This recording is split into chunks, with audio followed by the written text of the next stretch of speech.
There are several ways to finish this. On the left hand side we still have 3 pinholes. One in the corner at the left, one in the middle on the side, and one in the bottom right, at the very bottom. And left on the right side you have 3 pairs.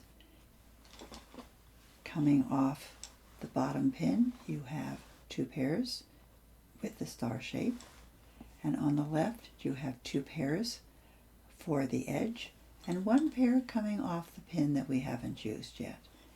This pair coming off the pin needs to be worked through the edge pairs. That of course is the double stitch, just like we've been doing.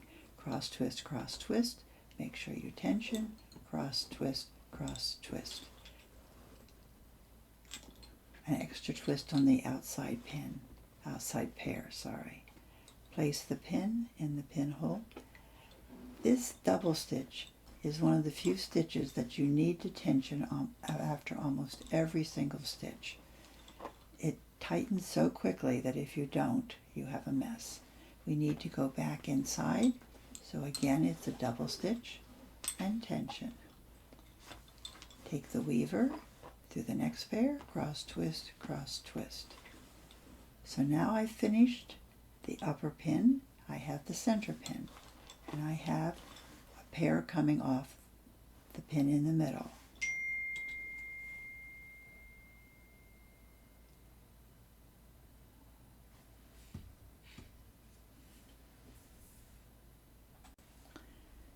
We have 1 pair coming off the pin which needs to go through the outside edge. Starting with the pair on the left and the worker from the edge, let's do a double stitch. We're going to drop out this pair just like we did on the right hand side. We're going to do another double stitch. Really tension well. The pair that we've been working with is the pair we're going to drop out. Take it between the pins and put it behind. Now you have 1 pair left on the outside, the second outside pair, and the third pair, and you still have the 1 other pair coming from the pin. Take that last pair and go through to the outside with a double stitch. Really tension it well. I see a loop in there. Where is it coming from? There it is. Okay.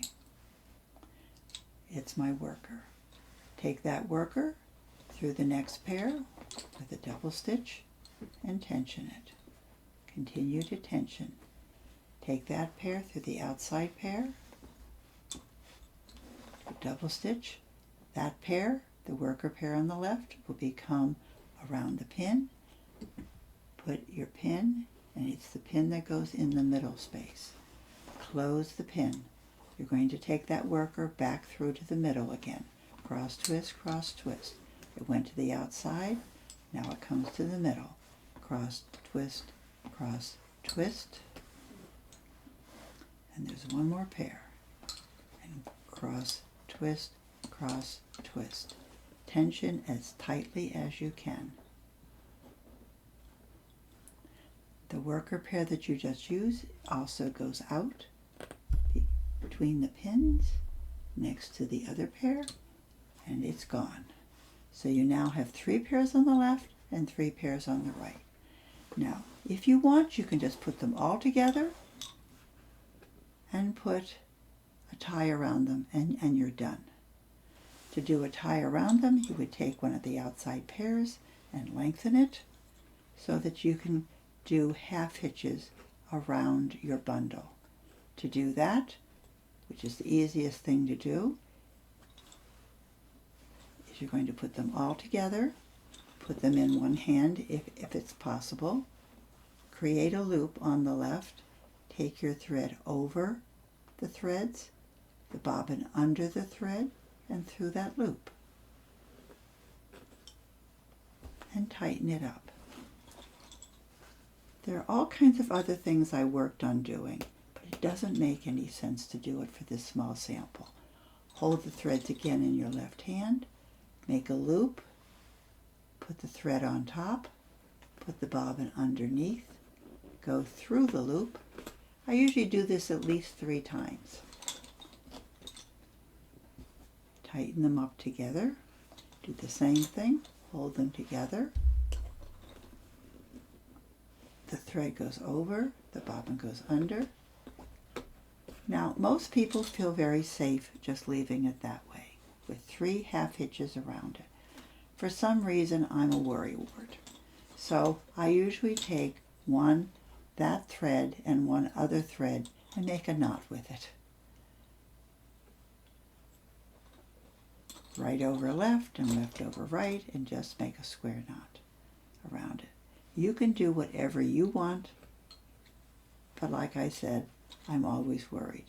After that's all done, I hold them all together and I cut them off. And then you take out the pins. Start by taking out the pins in the middle, leave them on the edge. If you can cut the threads with a blunt needle, a blunt pair of scissors, while it's still attached, it's safer. If you can't, start taking pins out so they're out of the way and use your blunt scissors to cut them off. And leave yourself a tail. If you want more in the tail, instead of dropping out these last pairs, just leave them in your tail. It's not that much wider and will not really cause any problems with the appearance. I am choosing to cut these off, but there's no reason to do so. You could just bring them down and work them through and make it a little bit fatter on that side. On this side, as you can see, it is a little bit thinner because we have dropped out. And I think you'll be much more pleased with what the edge looks like. Thank you. See you later.